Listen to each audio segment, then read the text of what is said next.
मुख्यमंत्री देवेंद्र फडणवीस यांच्या हस्ते मुंबईमध्ये अपना सहकारी बँकेचा सुवर्ण महोत्सवी शुभारंभ सोहळा पार पडला। माटुंग्याच्या षण्मुखानंद सभागृहात झालेल्या या सोहळ्याला शिवसेना खासदार आनंदराव अडसूळ उपस्थित होते। अडसूळ यांनी मुख्यमंत्र्यांसमोर सहकारी बँकांची कैफियत मांडली। सहकारी बँका टिकल्या पाहिजेत यासाठी सरकारने रिझर्व्ह बँक आणि केंद्र सरकारसोबत चर्चा करून मार्ग काढावा अशी मागणी अडसूळ यांनी केली आहे। एका बाजूला सहकारी बँकावर रिझर्व्ह बँकेचं नियंत्रण आहे, दुसऱ्या बाजूला सहकार खात्याचं आहे आणि दोन्ही टोकं जर वेगळी असतील, दोघांच्या भावना वेगळ्या असतील तर या संस्था अडचणीत यायला वेळ लागत नाही आणि त्यांना अडचणीतून बाहेर काढलं पाहिजे। कारण सर्वसामान्यांची प्रगती करण्याचं काम याने केलेलं आहे।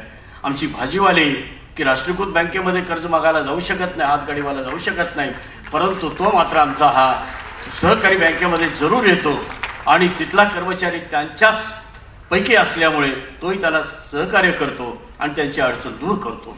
ह्या गोष्टी आपण लक्षामध्ये ठेवण्याची गरज आहे।